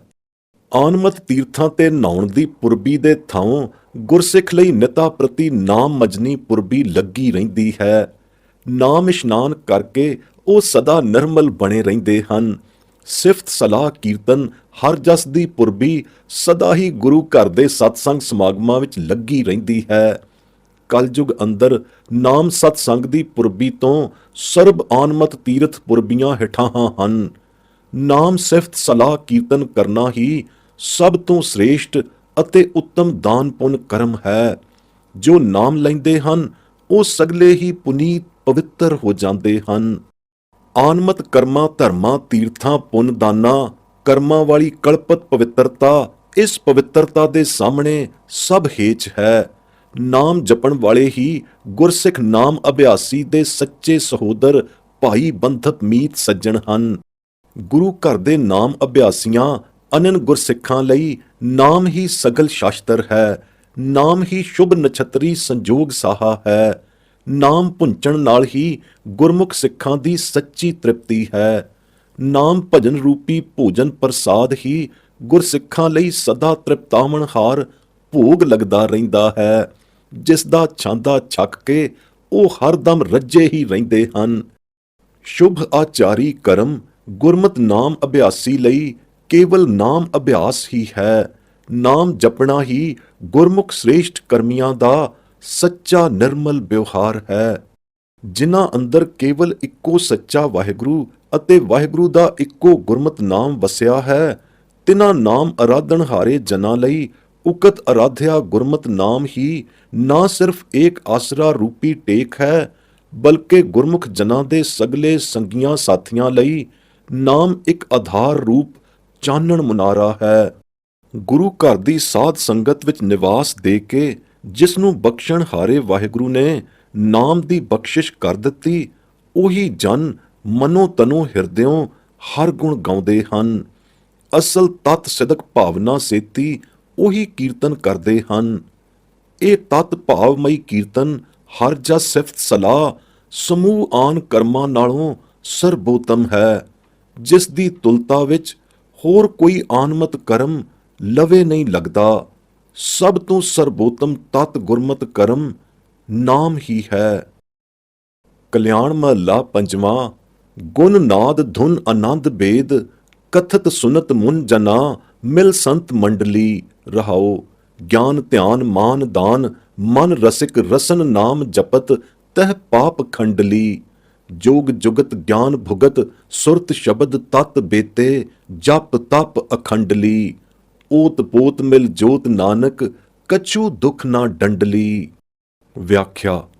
ਗੁਰਮਤ ਗੁਣਾ ਰੂਪੀ ਨਾਦ ਗੁਰਬਾਣੀ ਨਾਮ ਰੂਪੀ ਬੇਦ ਦੀਆਂ ਆਨੰਦ ਧੁਨੀਆਂ ਗੁਰੂ ਘਰ ਦੇ ਗੁਰਮੁਖਾਂ ਸੱਚੇ ਮੁਨਜਨਾਂ ਦੀ ਸੰਤ ਮੰਡਲੀ ਪਰਸਪਰ ਮਿਲ ਕੇ ਕਥਦੀ ਗਾਉਂਦੀ ਤੇ ਸੁਣਦੀ ਹੈ।